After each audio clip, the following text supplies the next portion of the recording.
अस्सलाम वालेकुम dear students, उम्मीद है आप सब खैरियत से होंगे। हमारी आज की जो क्लास है ये बहुत ही इंपॉर्टेंट है सिविल जज एस्पिरेंट्स के लिए। जो भी कैंडिडेट एलएलबी पास करके आता है उसकी ज़िंदगी में लाइफ में कभी ना कभी ये ख्वाहिश ज़रूर रहती है कि वो एटलीस्ट 1 से 2 बार सिविल जज के अटैम्प्ट ज़रूर दें। अब सिविल जज की प्रिपरेशन किस तरीके से स्टार्ट करनी है, क्या क्या रिक्वायरमेंट्स हैं उसकी, और बिल्कुल इनिशियली स्टार्ट कैसे करते हैं सिविल जज की प्रिपरेशन, आज का ये लेक्चर इससे रिलेटेड। आज के इस लेक्चर के अंदर हम किसी पर्टिकुलर सब्जेक्ट पर, किसी पर्टिकुलर टॉपिक पर बात नहीं करेंगे, सिंपली ये बात करेंगे कि रोड मैप क्या है सिविल जज प्रिपरेशन का।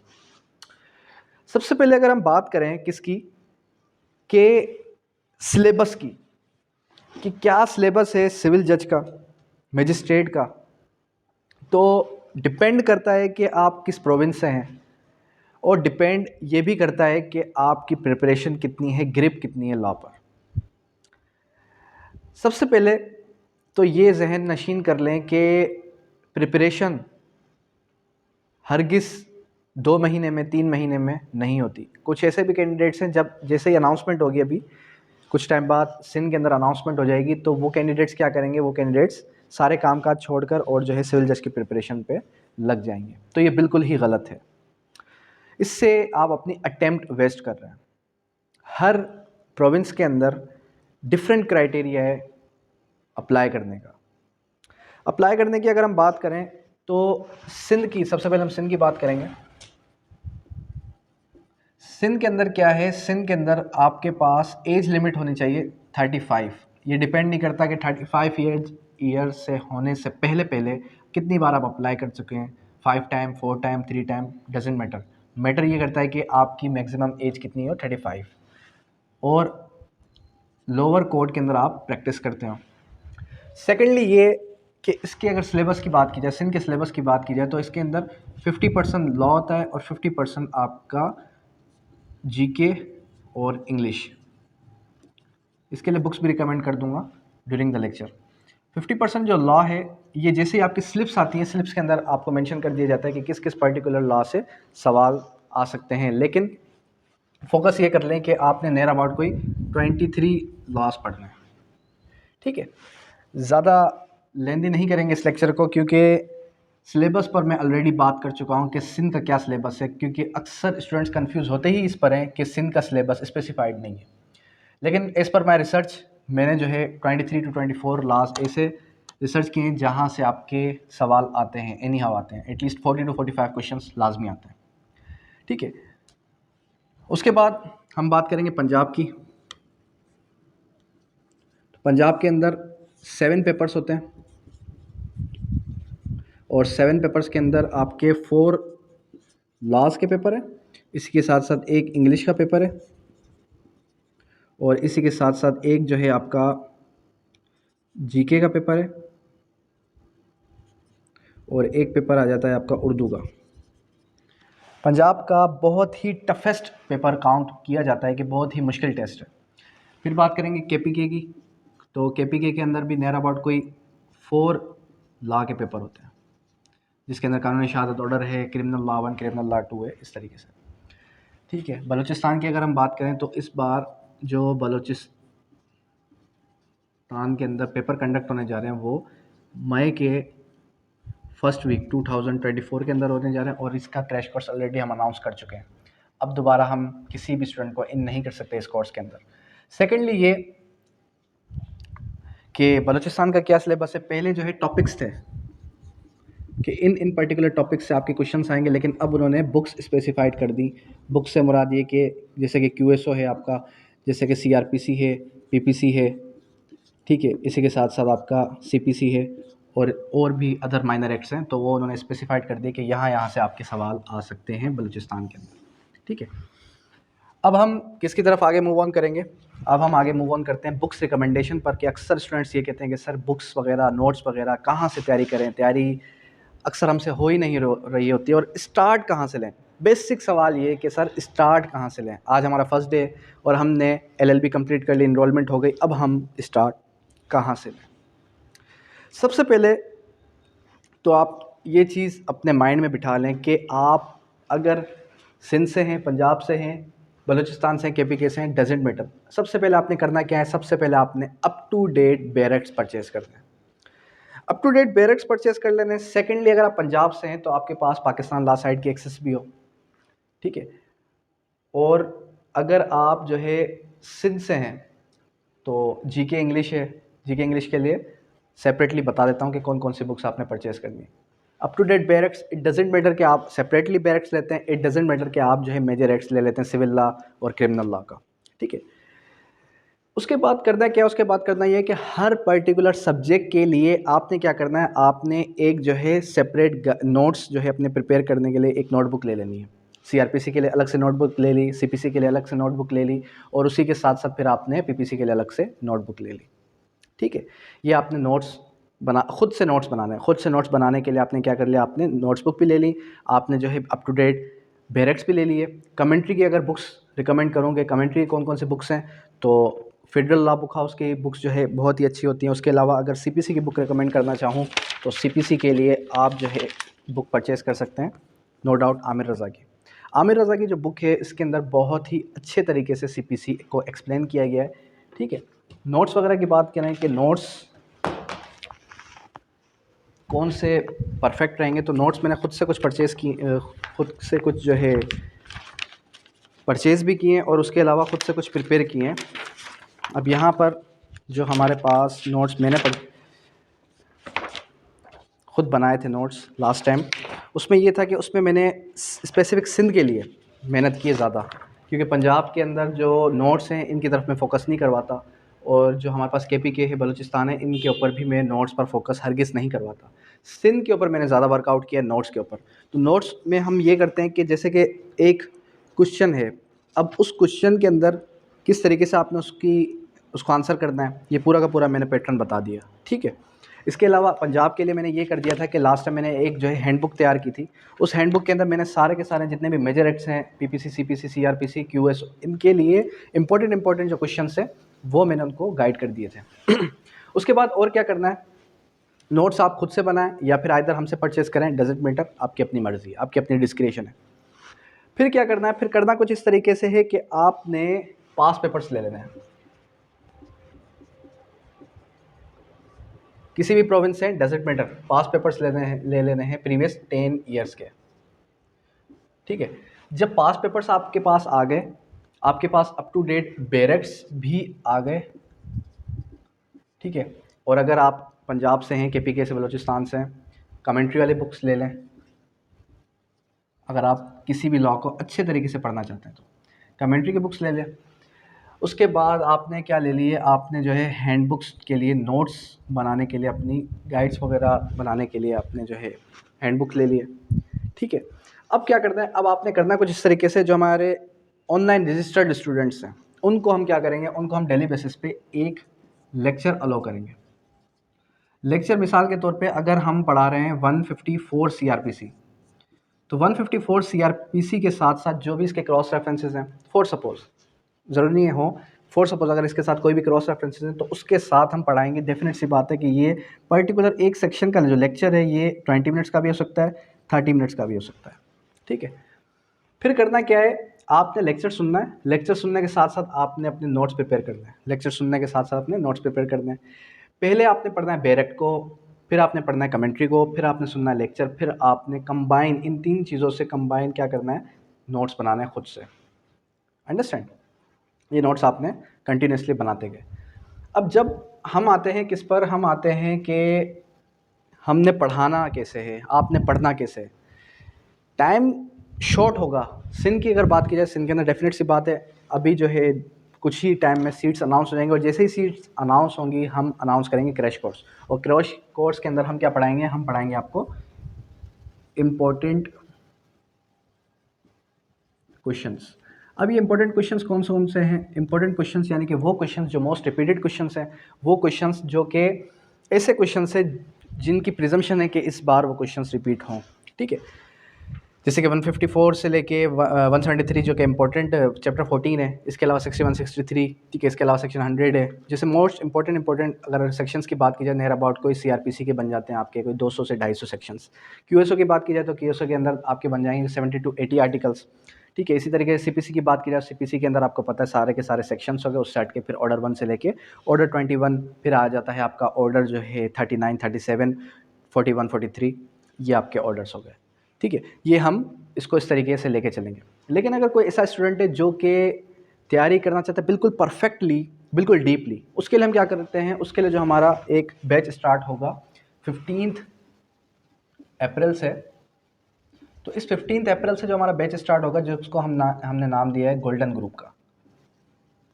इस गोल्डन ग्रुप के अंदर हम क्या करेंगे, एटलीस्ट 8 मंथ्स की प्रिपरेशन करवाएंगे। और इस 8 मंथ्स की प्रिपरेशन के अंदर हम each and every section, each and every article, सारे के सारे आर्टिकल, सारे के सारे सेक्शंस हर लॉ के आपको पढ़ना सिखाएंगे। और यही तरीक़ेकार होगा हमारा कि हम आपको आगे लेके चलेंगे, ठीक है। फर्दर फिर क्या करेंगे, फर्दर फिर हमारा जो टेस्ट होता है, जो स्क्रीनिंग का टेस्ट है सिंध के स्टूडेंट्स के लिए, वो होता है स्क्रीनिंग का टेस्ट वेब जनरेटेड टेस्ट होता है।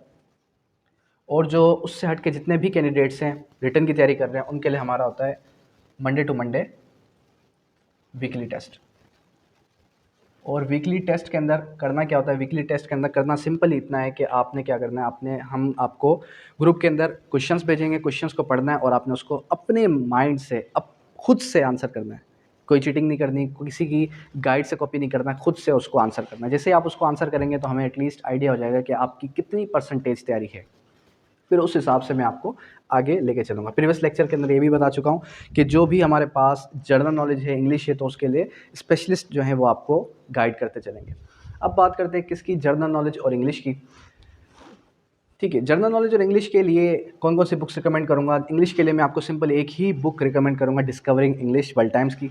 और जनरल नॉलेज के लिए क्या कौन सी बुक, कौन सी गाइड रिकमेंड करूँगा, उसके लिए मैं आपको वर्ल्ड टाइम्स की जो मंथली बेसिस पे मैगजीन आती है वो रिकमेंड करूँगा, और कारवान की जो जनरल नॉलेज की गाइड है वो, ठीक है। इसके अलावा जो पंजाब के कैंडिडेट्स हैं वो क्या कर लें, वो first of all general knowledge और इंग्लिश की ऊपर ग्रिप हासिल करने के लिए 7th क्लास से लेके 12th क्लास तक की जो भी बुक्स हैं वो सारे के सारे परचेस कर लें, जिनसे उनकी इंग्लिश, उर्दू और जीके, कौन सी, इंग्लिश, उर्दू, जीके, इनकी बेसिक्स जो है स्ट्रांग हो जाएगी, ठीक है। फिर फर्दर क्या करेंगे, फर्दर हम फिर उनको इंग्लिश के लिए बुक्स रिकमेंड कर देंगे, जैसे कि मैंने आपको इसका बता दिया तरीक़ेकार। और पंजाब के कैंडिडेट्स ने फोकस करना है, किस पर फोकस करना है, उन्होंने फोकस करना है एक तो अपनी राइटिंग पर, राइटिंग स्किल्स पर। सेकेंडली उन्होंने फोकस करना है किस पर, उन्होंने फोकस करना है ग्रामर पर।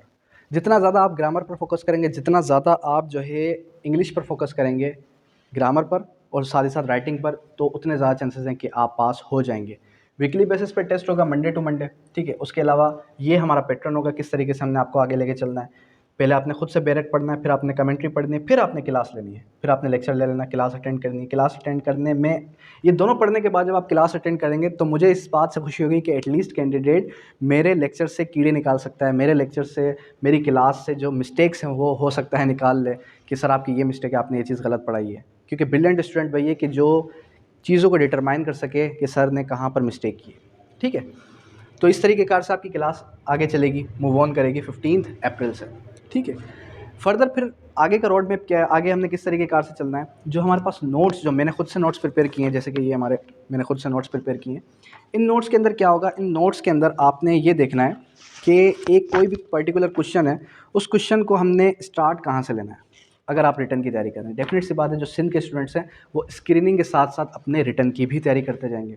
और सिंध के कैंडिडेट्स के लिए मैंने क्या किया है कि मैंने जो है उनको पर्टिकुलरली प्रीवियस 1998 से लेकर 2022 तक जितने भी पास पेपर्स थे सारे के सारे सॉल्व करके लेक्चर्स उनके रिकॉर्ड कर लिए, जो मैं आपके ग्रुप के अंदर शेयर कर दूंगा, ठीक है।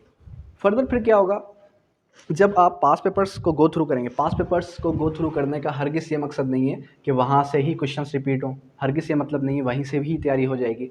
इसका मतलब सिंपल इतना होता है कि आपको एक पर्टिकुलर रोड मैप मिल जाता है, सवाल किस नौइयत का आता है, सवाल क्वेश्चन एग्जामिनर जो है क्वेश्चन किस नेचर का पूछता है, और उसको हमने पर्टिकुलरली आंसर किस तरीके से करना है।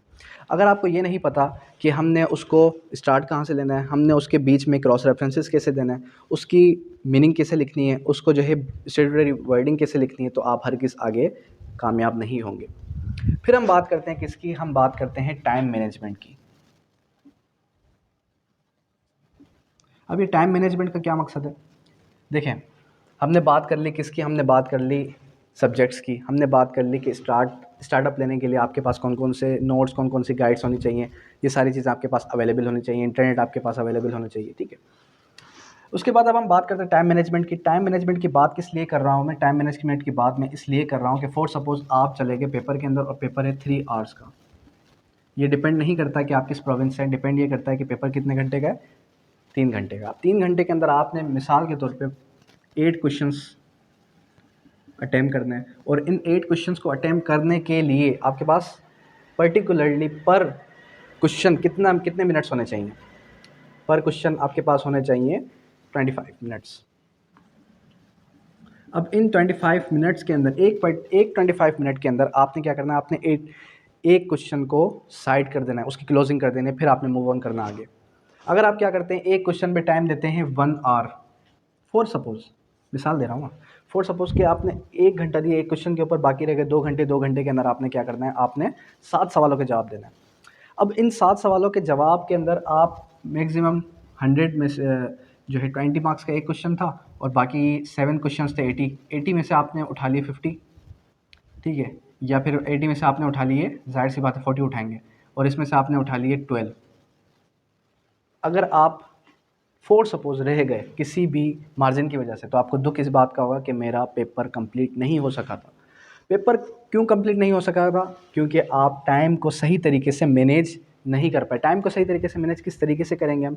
टाइम को हम किस तरीके से स्टार्ट करेंगे? जब हम टाइम डिवाइड कर देंगे हर क्वेश्चन का, कि एक क्वेश्चन पे मैंने कितना टाइम देना है, ठीक है। ये तो खैर ये सारी चीज़ें आपने जब पेपर स्टार्ट करना होगा, आपने जब अपना पेपर देना होगा, तब की चीज़ें। लेकिन साथ ही साथ बताने का मकसद क्या है, ताकि आपके माइंड में ये चीज़ें ऑलरेडी हों। एटलीस्ट वो स्टूडेंट्स, वो कैंडिडेट्स जो खुद से तैयारी कर रहे हैं, उनको ये रोड मैप पता हो, उनको ये चीज़, इस चीज़ का पता हो कि हमने स्टार्ट कहाँ से लेना है, हमने किस सीक्वेंस में चलना है, रोड मैप क्या है, किस तरीके से हमने स्टार्ट लेना है, किस तरीके से हमने जो है हमारे अंदर मोटिवेशन आएगी, और टाइमिंग कितने आवर्स की स्टडी, एटलीस्ट 8 आवर्स की स्टडी हो आपकी, आपके पास कोई केसेस ना हो, आपके पास कोई भी कोर्ट वर्क ना हो। अक्सर एडवोकेट से कहते हैं कि सर प्रैक्टिकल क्वेश्चंस भी आते हैं, और हमने जो है प्रैक्टिस भी करनी है, साथ ही साथ हमने स्टडी भी करनी है। It is next to impossible, already बता रहा हूँ, it is next to impossible. Practice में कर चुका हूँ, इसलिए बता रहा हूँ आपको कि प्रैक्टिस के अंदर हरगिज़ स्टडी नहीं होती। प्रैक्टिस का मकसद क्या है कि आप किसी और का केस अपने सर पे ला के थोप रहे हैं, किसी और की जिम्मेदारी, किसी और की मुसीबत अपने सर पे ला रहे हैं, क्योंकि वो आपको पे कर रहा है, आपने उसके मसले को अपने मसले की तरह फेस करना है। तो आप किस तरीके से ये एक्सपेक्ट कर सकते हैं कि आपके पास स्टडी करने का भी टाइम होगा? हाँ, अगर किसी के ऊपर बहुत ज़्यादा बोझ हो, अर्निंग का, जिम्मेदारियाँ हो, तो वो ठीक है, लेकिन it is next to impossible कि आप दोनों चीज़ों को लेके चलें साथ। अब स्टडी जब आपने स्टार्ट की 8 आवर्स, डेफिनेट सी बात है उसके अंदर आप इधर उधर भी देखेंगे, आप सोचेंगे ये वो करके, तो 6 आवर्स भी लग सकते हैं। तो 6 to 8 आवर्स एटलीस्ट आपने एक दिन के अंदर देने ही देने हैं, और हर दिन आपने इस तरीके से स्टडी करनी है कि आपके 1 हफ्ते बाद, 4 दिन बाद आपका एग्ज़ाम है। ये डिपेंड नहीं करता कि आपने 6 महीने के अंदर तैयारी करनी है, डिपेंड नहीं करता कि आपने 1 साल के अंदर करनी है, ये डिपेंड नहीं करता कि आपके पास 2 महीने हैं। डिपेंड ये करता है कि आप जो है तैयारी किस सीक्वेंस में कर रहे हैं, आपके पास सारा का सारा मटेरियल है, और आपकी एज लिमिट और जितने भी प्री रिक्वायरमेंट्स हैं वो आपकी फुलफ़िल हैं या नहीं। अक्सर स्टूडेंट्स ऐसे भी हैं जो सिर्फ़ और सिर्फ इस वजह से रह गए कि वो, उनकी तैयारी भी थी, हर चीज़ थी, लेकिन वो अपीयर नहीं हो सकते थे बिकॉज़ वो ओवर एज हो चुके थे। अब ओवर एज किस वजह से हो जाते हैं? ज़ाहिर सी बात है वो ये देखते ही नहीं कि हमारी एज एज़ पर कैलकुलेशन कितनी है, और हम एलिजिबल हैं या नहीं, एलिजिबल क्राइटेरिया के अंदर फ़ॉल करते हैं या नहीं। तो ये चीज़ आपने रिक्वायरमेंट देख लेनी है, उसके बाद आपने स्टडी को स्टार्ट करना है, ठीक है। ये सारी चीज़ें जब आप लेके चलेंगे तो इंशाल्लाह उम्मीद है, होप्स हो कि आप जो है अपने पेपर के अंदर पास होंगे। रही बात टेस्ट सीरीज़ की, तो टेस्ट सीरीज़ भी आप ज्वाइन कर सकते हैं, जो कि Monday to Monday every week हमारा टेस्ट सीरीज़ कोई भी कैंडिडेट ज्वाइन कर सकता है। नोट्स की बात कर रहा था मैं, तो अपने एड्रेसेस आप सेंड करके नोट्स भी अवेल कर सकते हैं, जो भी मैंने आपको अभी बताए हैं, ठीक है। उसके बाद जो हमारा सिंध का बैच है वो इंशाल्लाह उम्मीद है कि जैसे ही सीट्स अनाउंस होंगी, मई के अंदर हों, जून के अंदर हों, तो वैसे ही हम क्या करेंगे, हम 2 मंथ्स का क्रैश कोर्स स्टार्ट कर देंगे, क्योंकि अनाउंसमेंट के बाद आपके पास एटलीस्ट 40 टू 50 डेज़ या फिर नियर अबाउट के 2 मंथ्स होते हैं, जिन डेज़ के अंदर आपने स्क्रीनिंग की प्रिपरेशन करनी होती है। उस प्रिपरेशन के ड्यूरेशन के अंदर हमने 40 डेज़ हों, 50 डेज़ हों, हमने क्या करना होगा, हमने एक दिन के अंदर एक मेजर एक्ट, एक दिन के अंदर एक माइनर एक्ट से स्टार्ट करेंगे। तो नियर अबाउट कोई जितने भी माइनर एक्ट्स हैं वो हम 10 से 15 दिन के अंदर कवर कर लेंगे। और 1 आवर की आपकी क्लास होगी, जिसके अंदर 30 मिनट्स आपके डिवाइड होंगे इंग्लिश से, 30 मिनट्स आपके डिवाइड होंगे जनरल नॉलेज से, क्योंकि आपका बहुत बड़ा मार्जिन 50% का मार्जिन जो है यहीं से कवर हो रहा है। ठीक है। और उसके बाद जो मेजर एक्ट्स हैं वो हम क्या करेंगे, क्रैश कोर्स की सूरत में हम एक दिन में नियर अबाउट कोई 50 सेक्शंस डिस्कस करेंगे। सीआरपीसी बड़ा है, जाहिर सी बात है, तो एक दिन के अंदर 50 टू 100 सेक्शंस हम एक दिन के अंदर डिस्कस करेंगे। क्यूएसओ है तो क्यूएसओ 2 डेज़ के अंदर कवर कर लेंगे। ठीक है, यहाँ तक हुआ क्लियर। ठीक है, जब हम क्रैश कोर्स के अंदर चलते हैं तो वो होता है रिवीजन क्लासेस। रिवीजन क्लासेस का मकसद ये होता है कि सिर्फ और सिर्फ क्रैश कोर्स वही शख्स ज्वाइन करे जिसको लॉ की अवेयरनेस हो, जो कि समझता हो कि लॉ मुझे पढ़ने आता है, समझने आता है। बाकी अगर जो बिल्कुल ज़ीरो है वो एटलीस्ट क्या करे, वो एटलीस्ट 1 टाइम सारे के सारे मेजर एक्ट्स को खुद से पढ़े, उसके बाद हमारा कोर्स ज्वाइन करें। अंडरस्टैंड? मैं किसी स्टूडेंट को ये नहीं कहता कि आप डायरेक्टली मेरे पास आ जाएँ। मैं क्या कहता हूँ कि पहले आप मेजर एक्ट्स को, माइनर एक्ट्स को खुद से पढ़ें।